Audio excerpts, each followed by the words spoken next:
کرم اور اس کی توفیق سے محترم حافظ شہباز صاحب، قاری یاسر صاحب، ان کی اکیڈمی میں میلاد مصطفیٰ صلی اللہ تعالیٰ علیہ وآلہ وسلم کے دن میلاد مصطفیٰ صلی اللہ علیہ وسلم کی خوشی کے اظہار کے لیے اور اللہ کی اس بڑی نعمت کے شکریہ کے لیے ہم یہاں حاضر ہیں۔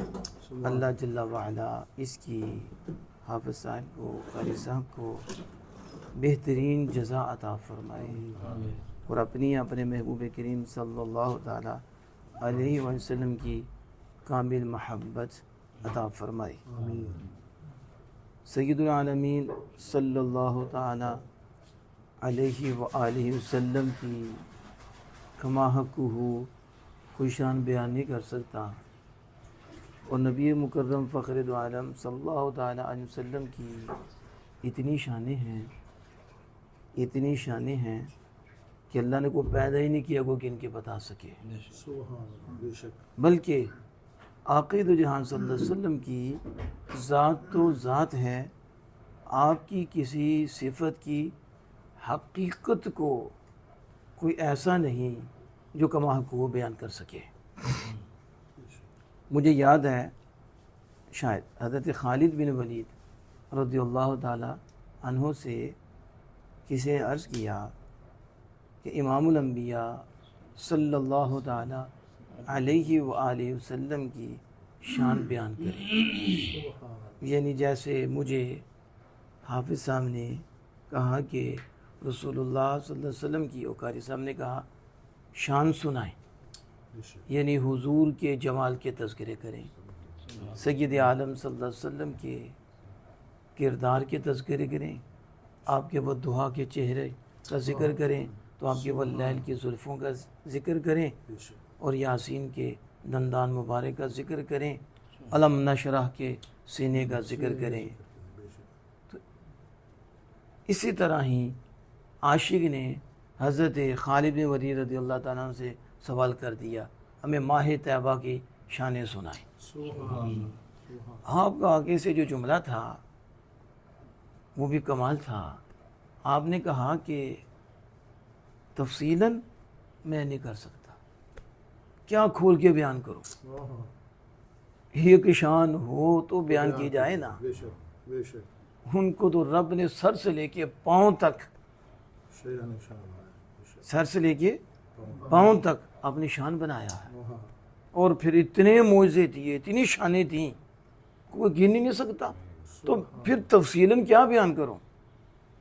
تو کہا اجمل، یعنی مختصر بیان کر دیں۔ کیا کر دیں؟ اور کسی شاعر نے بھی کہا تھا یا صاحب الجمالی و یا سید البشر، یا صاحب الجمالی و یا سید البشر من وجهك المنیر لقد نور القمر لا يمكن الثناء كما كان حقه بعد از خدا بزرگ توئی قصہ مختصر۔ کہا اجمل، مختصر سی کر دیجئے۔ تو ایک جملہ ہے آپ کا، اور کوزے میں دریا بند کر کے رکھ دیا۔ آپ نے پتا کیا فرمایا؟ آپ نے تم مجھے کہتے ہو کہ سید العالمین صلی اللہ علیہ وسلم کی مختصراً شان بیان کرو، تو سنو پھر مختصر شان یہ ہے مرسل، مرسل کی شان پر ہوتا ہے۔ کیا کہا؟ مرسل، مرسل یعنی جسے بھیجا گیا ہے اس کی شان دیکھنی ہے تو جس نے بھیجا ہے اس کو دیکھ لو، شاید آپ سمجھو۔ یعنی رسول اللہ کی شان مختصر مجھ کو پوچھ رہے ہو تو رسول اللہ کو جس نے بھیجا ہے اس کو دیکھ لو، کیونکہ رسول اسی کی شان پہ ہوتا ہے جو بھیجنے والا ہوتا ہے۔ تو رسول کو دیکھنا ہے تو رسول کی شان مرسل کو دیکھ کے پتہ چلتی ہے۔ تو پھر آپ نے کہا کہ رسول کون ہوتا ہے؟ وہ جو مرسل، رسول کی شان دیکھنی ہے تو پھر مرسل دیکھو، اور پھر رسول کی شان دیکھنی ہے تو اس کے بھیجنے والے کو دیکھو۔ اس لیے اعلیٰ حضرت نے بڑے خوبصورت انداز میں کہا کہ مرسل کس کی شان پہ ہوتا ہے؟ مرسل کی شان پہ ہوتا ہے، خدا کی شان پہ، اللہ کی سرتاب قدم شان ہے یہ۔ یعنی یوں سمجھو کہ اس کی ترجمانی بھی ہو رہی ہے کہ کہا کہ تم نے رسول اللہ کی شان پوچھنی ہے تو بھیجنے والے کو دیکھو، کہا اللہ کی سرتاب قدم شان ہے یہ، انسان نہیں کوئی انسان، وہ انسان ہے یہ۔ قرآن تو ایمان بتاتا ہے ان میں، ایمان تو کہتا ہے میری جان ہے یہ۔ تو اللہ تعالیٰ کہ اللہ کی سرتاب قدم، حضور کی شان دیکھنی، حضور کی شان خدا کی شان ہے کہ اللہ کی سرتاب قدم شان ہے یہ، انسان نہیں کوئی انسان، وہ انسان ہے یہ۔ قرآن تو ایمان بتاتا ہے انہیں، ایمان تو کہتا ہے میری جان ہے یہ۔